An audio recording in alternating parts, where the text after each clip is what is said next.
Hai guys, Assalamualaikum warahmatullahi wabarakatuh. Selamat datang kembali di Andrik Channel. Kali ini kita akan mengupas teks basic kembali di dasar-dasar perpajakan yang disajikan dengan tanya jawab atau Q&A. Akan kita kupas kembali pengenalan PPN, penyerahan BKP atau JKP dalam daerah pabean oleh pengusaha bagian kedua. Oke guys, terima kasih sudah like dan share. Jangan lupa subscribe, oke? Baik, selamat menyaksikan.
Dalam Undang-Undang PPN disebutkan bahwa yang dimaksud dengan barang adalah barang berwujud yang menurut sifat atau menurut sifat atau hukumnya dapat berupa barang bergerak atau barang tidak bergerak dan atau barang tidak berwujud, guys. Nah, jadi yang dimaksud dengan barang bergerak itu secara umum adalah karena sifatnya dapat berpindah atau dapat dipindahkan.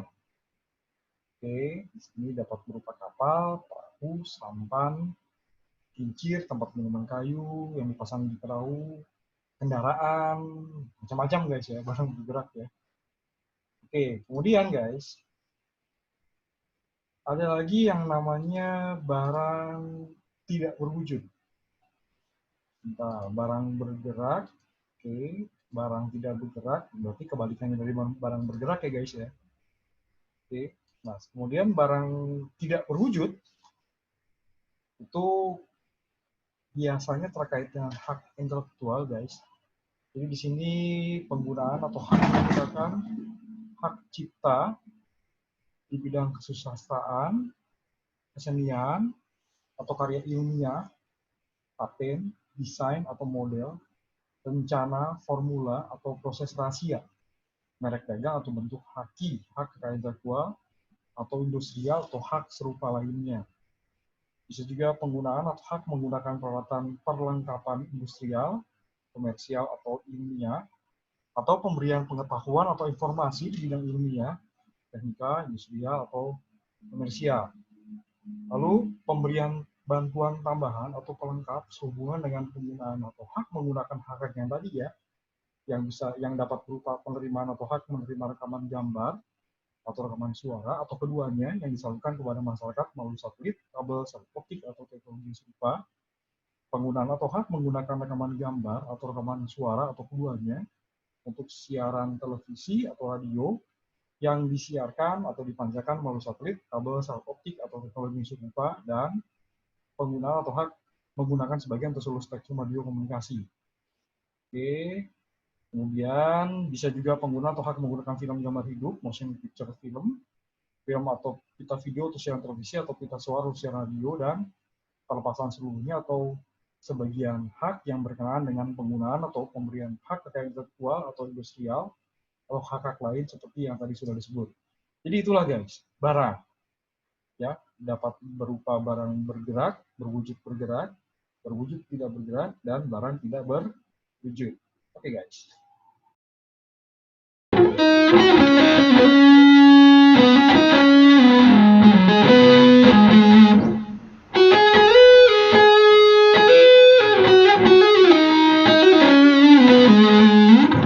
Undang-undang PPN guys menganut negatif list. Oke, sehingga semua barang pada prinsipnya adalah barang kena pajak atau barang yang dikenai PPN. Oke, karena menganut negatif list, mana yang kita harus tahu adalah pengecualian. Barang-barang apa yang dikecualikan yang disebut dalam Undang-Undang PPN. Jadi di Undang-Undang disebutkan jenis-jenis barang yang bukan barang kena pajak atau biasa disebut non BKP guys. Nah, non BKP ini guys bisa nggak banyak ya, nggak banyak guys non BKP ini. Oke, kita bisa cek di sini guys. Non BKP ini guys, cuma 4 ini aja. Cuma 4 ini aja.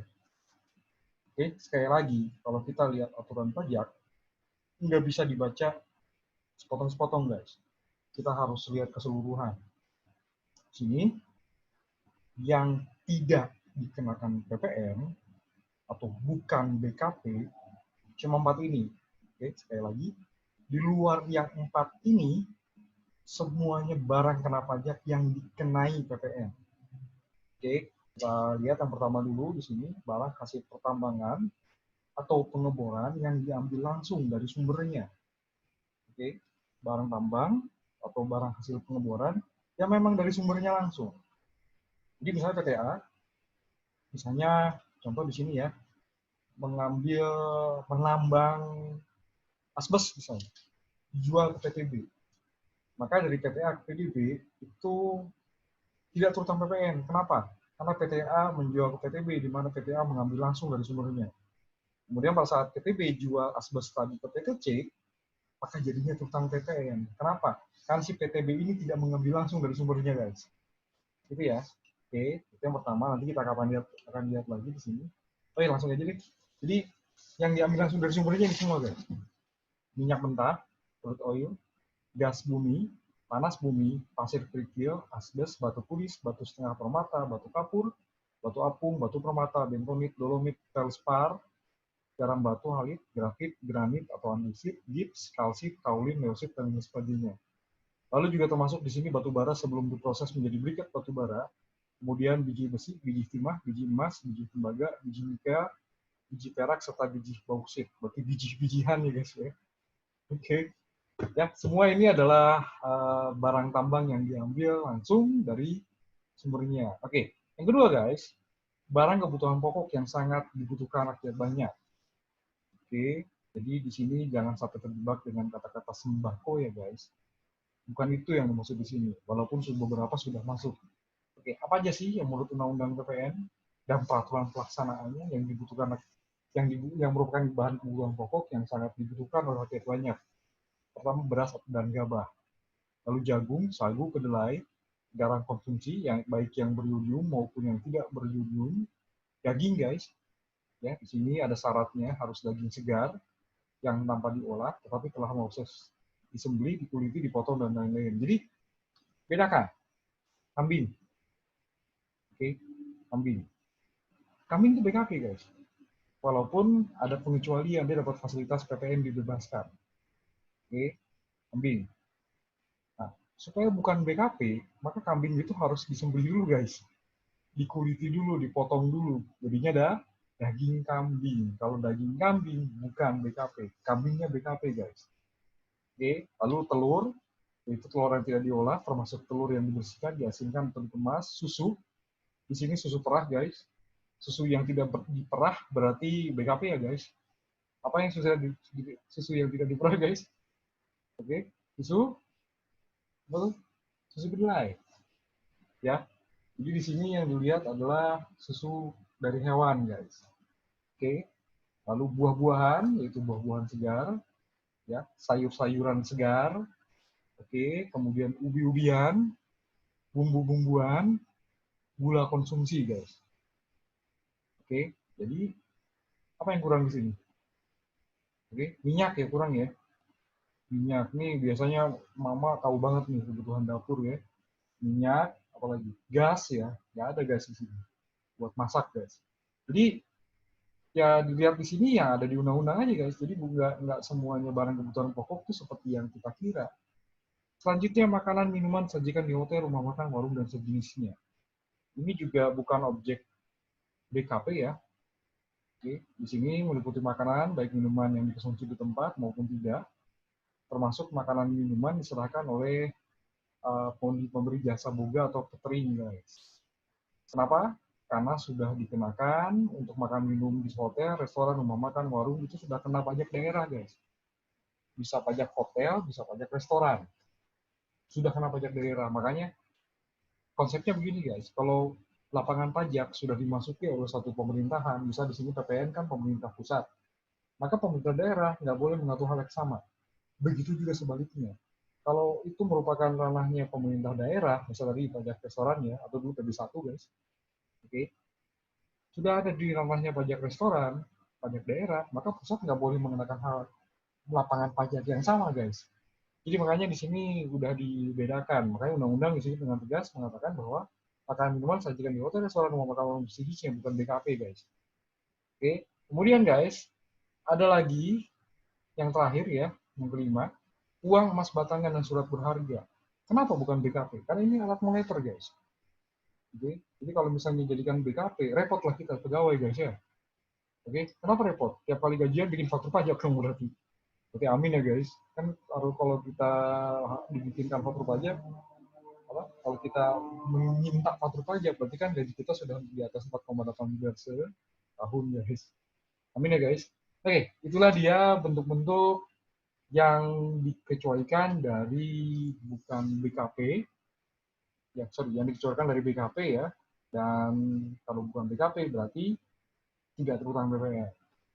Oke guys.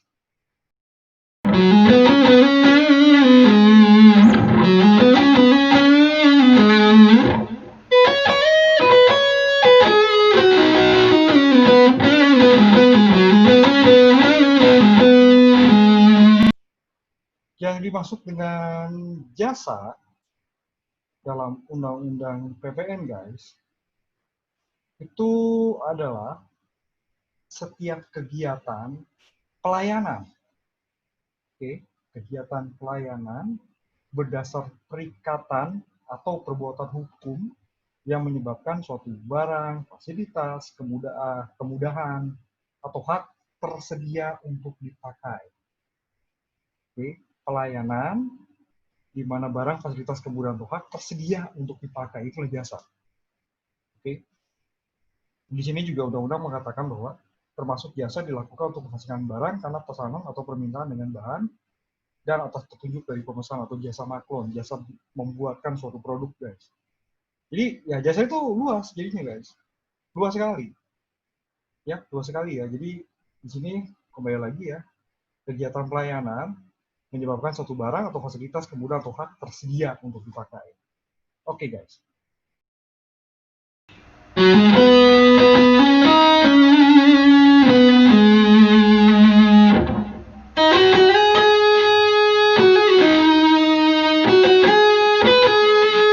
Sama seperti tadi, barang, di mana semua barang itu adalah pada dasarnya barang kena pajak yang dikenai PPN, jasa pun sama. Setiap jasa pada dasarnya adalah jasa kena pajak. Kecuali undang-undang menentukan lain. Jadi ya karena menganut negatif list, guys, yang kita perlu tahu itu jasa-jasa yang bukan jasa kena pajak atau non JKP. Ya, yang non JKP yang perlu kita tahu. Oke, kita bisa cek di sini, guys, jasa-jasa yang bukan jasa kena pajak. Itu macam-macam ya, guys ya. Macam di sini pelayanan medik, bukan jasa kena pajak, pelayanan sosial, pengiriman surat dengan perangko, keuangan, asuransi, keagamaan, pendidikan, kesenian dan hiburan, penyiaran tidak bersifat iklan, angkutan umum di darat dan di air, jasa di bidang tenaga kerja, jasa perhotelan, jasa yang disediakan pemerintah dalam rangka menjalankan pemerintahan secara umum, penyediaan tempat parkir, telepon umum koin, pengiriman uang dengan wesel pos, dan jasa catering. Lumayan banyak guys ya. Jadi jasa-jasa inilah yang bukan JKP. Oke, mungkin di bagian berikutnya kita akan kupas jenis-jenis non JKP tadi satu persatu guys, karena masing-masing ada beberapa yang nggak semua ya, nggak semua jasa yang tadi non JKP itu ada peraturan pelaksanaannya. Oke, di PP nomor 1 tahun 2012 disebut bahwa kriteria dan rincian non JKP itu diatur lebih lanjut dalam peraturan Menteri Keuangan. Oke guys, jadi nanti kita akan bagi lagi bahasan ini apa saja. Tadi sudah ada ya non JKP itu apa aja. Tapi bagaimana peraturan lebih lanjutnya terkait dengan yang JKP tadi. Oke guys, begitu saja untuk bagian kedua ini, apa itu BKP dan beberapa JKP belum kita tuntaskan ya di bagian lain. Oke guys, terima kasih telah menyaksikan Andrik Channel. Terima kasih juga sudah like dan share. Oke, sampai jumpa di video berikutnya. Yang belum subscribe guys, sekali lagi subscribe, oke. Baik, wassalamualaikum warahmatullahi wabarakatuh.